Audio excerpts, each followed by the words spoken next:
Now, just recently I bought that little tablet directly from China, and I just want to show you what you can get for, well, less than €100 these days, and it's actually it's quite fast for the money you're paying, and it boots up now.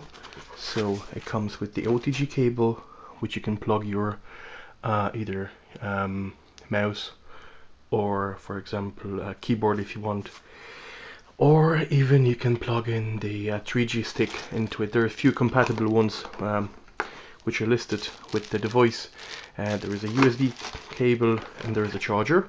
Surprisingly enough, the little device also charges through a USB port, which is very handy if you have, let's say, a Samsung smartphone or anything else that actually charges with the true micro USB port. So it boots up. It has a front-facing camera. Inside you have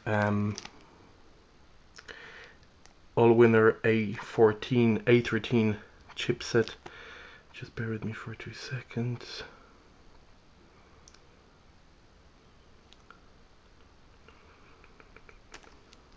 Go to settings.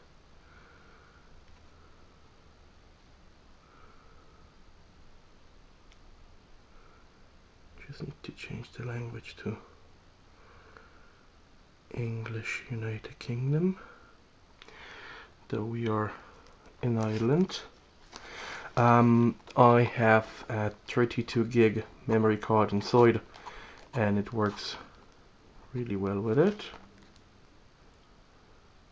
Now, that's the home screen. So basic CPU, really basic CPU. It's really not that basic as you might suspect. It's really snappy as a device. I was playing with it for the last day or two. I managed to root it, and then you can overclock it slightly. So as I said, 1 GHz is the basic frequency for that little tablet, but I've raised it slightly to 1.1.52, I believe. Come on, yeah, super user. So yeah, 1152 at the moment is set for the on-demand. As a scaling, you can change that, the governor, to whatever you want. If you want to play some cool games, you can always change it from the on-demand into either fantasy or performance. But coming to that, you can really play some games which I would not expect, like Shadow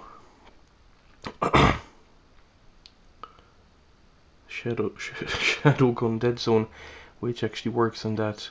It takes a while to load it, but once it's loaded, I'm just gonna turn off the Wi-Fi.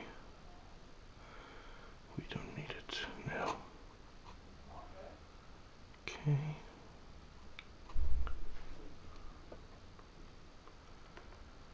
So the viewing angles are not the greatest in the world, but you could not expect more. As I said, it comes without a micro SD card, but I put one 32 gig inside, and it actually works. Hold on, because I believe I've kind of messed that up when I just need to start the so let's go back to settings, kill that process.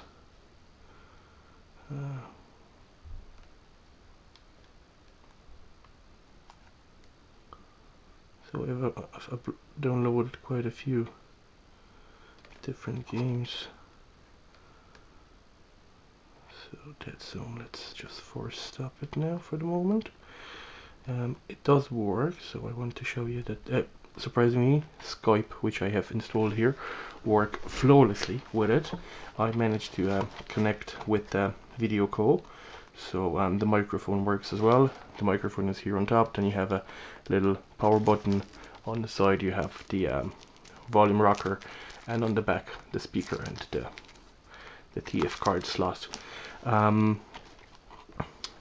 So RT in use, it works no problem. It's brilliant for those things. Now it also works as a small portable gaming console, but as it's not very powerful at the moment, it runs on 1.152 gigahertz, and it's only single core, but it handles Samurai 2 Vengeance. The original that game was designed for Tegra 2 processors, so and it works really smooth.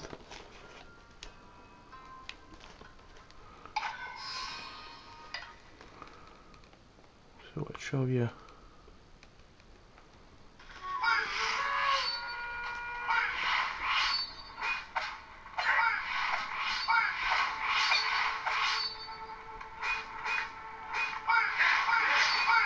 There's absolutely no lagging and frame dropping, anything like that doesn't happen. It has 5-point multi-touch, which actually is 5-point, and I've also installed a few other games. As I said, Shadowgun, Dead Zone works. Minimotor, which is quite a demanding 3D game, also works. Arcane Legend, which is a new game, and it's an RPG role-playing game based in the 3D world, also works. So I might show you that as well. So coming to the point of price of less than €100 by comparison, 2 years ago when I bought my first tablet, which was Asus Transformer, I paid 400 quid for it, and like basically it's now for a fraction of that cost you can really get something slightly less powerful than the Asus Transformer, but for your day-to-day tasks it's absolutely brilliant. Oh, contacting server, right, I've turned off the Wi-Fi, so that won't work. But I'll show you, what can I show you? Fruit Ninja, because Fruit Ninja, you can see the multi-touch working on it. So it's booting up really fast. Like by comparison, I have, as I said, I turn the volume down. The Asus Transformer TF101, which is the first Transformer, and that one boots probably in less than 40 seconds. You can see the multi-touch, 3, 4, 5, even, everything works perfectly. What else? Internet browsing, as I said, Skype works, YouTube works brilliantly. I have high definition video on that one as well, which I might show you. Where would that be? Oh, file manager, and then we'll go to the SD card, and I've checked, it's an MKV file, which is 1920 over 1080p, so it's a full high definition video, which my laptop, which is not the newest one, was really struggling. Well, resume playing. Was really struggling to play that video, and that one actually plays it without a problem. And as I said, well, the viewing angles are not the best, but it works. And it's just, bear in mind, it's 1080p MKV video with full high definition. Well, the screen itself is only 800 by 480 pixels, but it decodes the full high definition resolution videos, so that's another thing which kind of surprised me when I took it out of the box. Internet browsing, oh, I better turn on the Wi-Fi. So okay, you have a widget